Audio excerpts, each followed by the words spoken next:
A former Texas firefighter who was once trusted to protect his community will now spend the rest of his life behind bars. A jury sentenced 54-year-old Joel Jones to life in prison after finding him guilty of orchestrating a violent home invasion and sexual assault targeting a woman he personally knew. The case shocked investigators because Jones wasn't accused of carrying out the attack himself. Instead, prosecutors argued that he carefully planned the crime and recruited others to do it for him. According to court records, the victim was at home when armed intruders forced their way inside. During the terrifying ordeal, she was sexually assaulted and threatened.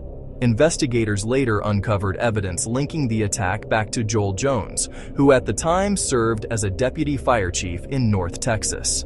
Authorities said the crime was not random. Prosecutors argued that Jones specifically targeted the woman and used other individuals to carry out the attack on his behalf. As the investigation unfolded, detectives spent months piecing together what had happened. Investigators reviewed phone records, interviewed witnesses, examined communications between those involved, and worked to determine who had organized the attack. The evidence eventually led prosecutors to focus on Jones, whose position in the community made the allegations particularly shocking. The case quickly attracted attention across Texas due to Jones's role as a firefighter and public servant. For years, he had been viewed as someone dedicated to helping others during emergencies. That reputation would later become one of the most discussed aspects of the trial. Prosecutors told jurors that this was a carefully planned crime rather than a random act of violence.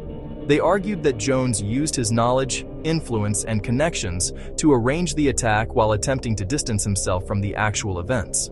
During the trial, jurors heard testimony detailing the planning that allegedly took place before the home invasion. Witnesses described conversations, actions, and evidence that prosecutors said connected Jones to the crime. The defense challenged portions of the prosecution's case and questioned whether the evidence proved Jones's involvement beyond a reasonable doubt.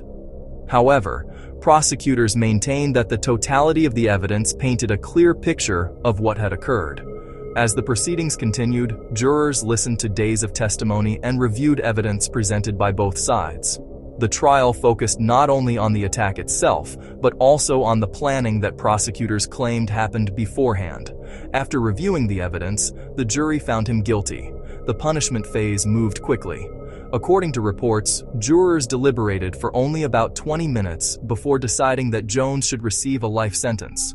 That brief deliberation suggested that jurors felt strongly about the seriousness of the crime and the evidence presented during the trial. For the victim, the verdict marked the end of a long legal battle and years of waiting for justice.